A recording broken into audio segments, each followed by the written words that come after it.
Kept? I slept really well, thank you. Yeah, slept really well. Oh, God, wobbly.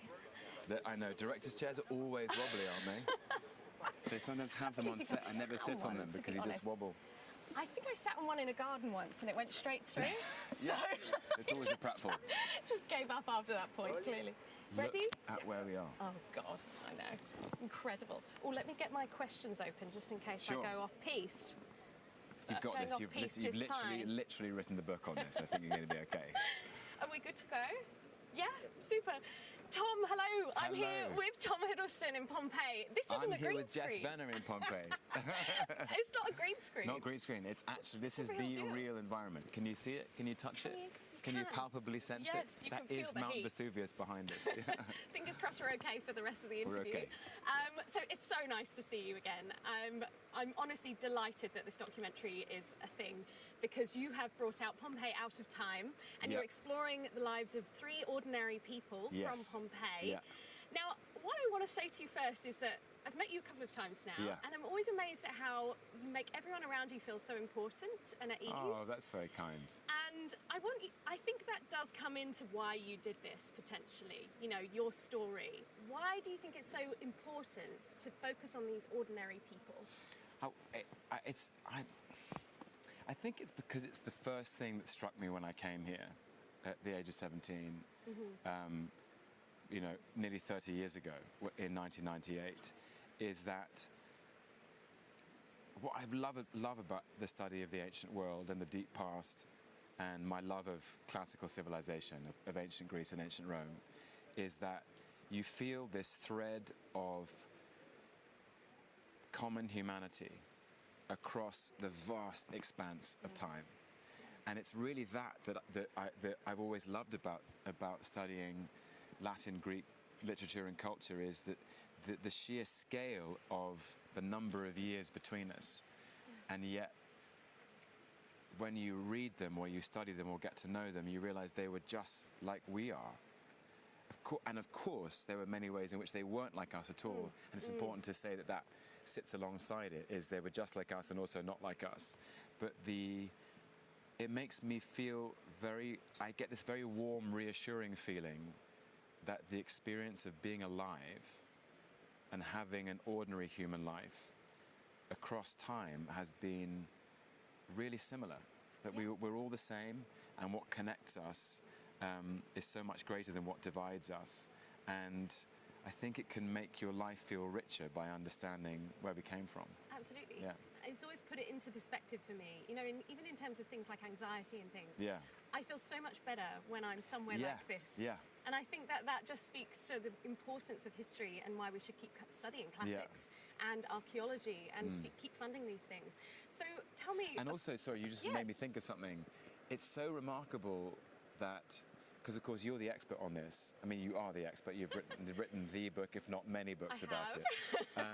But the difference about Pompeii, I suppose, is if you go to Rome, you go to ancient Rome, or you go to the city of Rome now, of course, you'll have a fantastic time.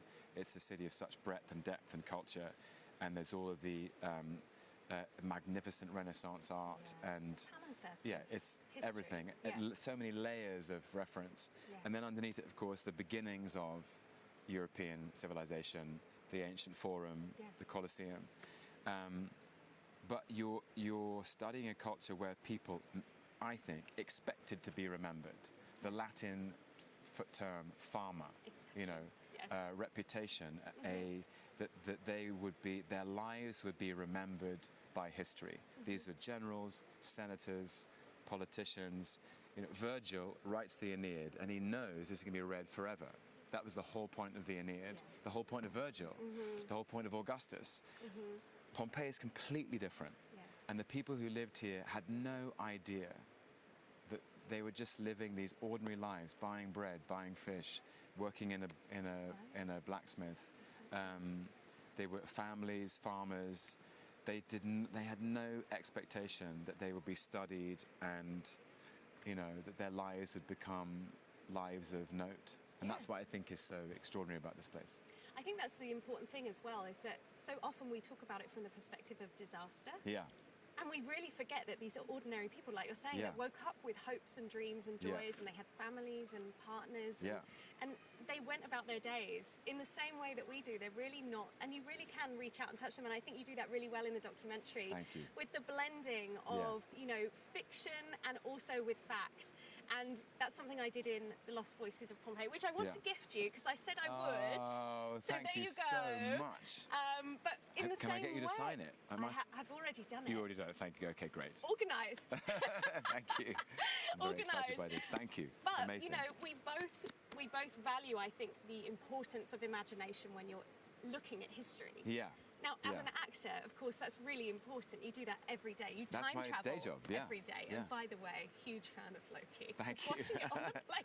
Thank you. Again. Thank you. But it's really important that we time travel all the time. But tell me, what does being an actor bring to looking at history? Are you able to put yourselves in these people's shoes a bit easier? I think even when I was, like, as a classics undergraduate at university, I think I've always had an active imagination. I mean, I remember when I was a small boy, I loved reading the Greek myths, and they're such epic stories. Theseus and the Minotaur, Daedalus and Icarus, the 12 labours of Hercules or Heracles. They're stories on such an epic scale. The Odyssey itself, and I think I've always had this capacity to imagine. I've always imagined or projected my imagination into history. And even when I studied it for my degree, I think I couldn't help, maybe it was something I was less aware of and became aware of when I became an actor. But the process of studying any history or writing history is one of imagination and empathy. Yes. That you take fragments, data, recorded evidence that, you know, if you're a rigorous historian, and if you're an academic, you know you have to base your thesis and draw your conclusions from the evidence. And the fragments add up to a jigsaw puzzle which give you a picture of the past. And yet it is fragmentary. You don't have the whole picture, you're missing a few pieces. And how do you join up the dots? You kind of have to make an educated guess. You have to take a leap of imagination. And so I think what I tried to do in the show is follow the trails of breadcrumbs as far as I could, make sure that I was being careful enough and rigorous enough by bringing in all the experts and saying, you know, have I got this right? And then when the archaeological record runs out, you take a leap of imagination and say, I think it looks like, from what I know about human beings, this is what this person did next. So I hope it's not a kind of some academic red card, and you know. Not at all. That's what I did. Okay, good. It's got a name. It's called critical fabulation. Critical fabulation. Isn't that wonderful? Yeah. I think I extraordinary. prefer docufiction. I heard yesterday. Docufiction. We're going to go with that. Okay. I think. Yes. I like critical fabulation because it's got the fabula from the Latin. Exactly. Yeah. You get it. You get it. Fabula meaning tale, essentially. Yeah, story. Exactly. Yeah. Yes, exactly that. Now I have a quick fire for you. I love a quick fire round. Yes, we want to do that. Okay, so ready? Yep. Pompeii or Herculaneum? Oh, I'm going to say, that's really difficult. It's not quick fire. I'm going to say Herculaneum. Oh, yes, I'm going to say okay. Herculaneum, only because it's sort of like the bonus, and then you realise how deep it is.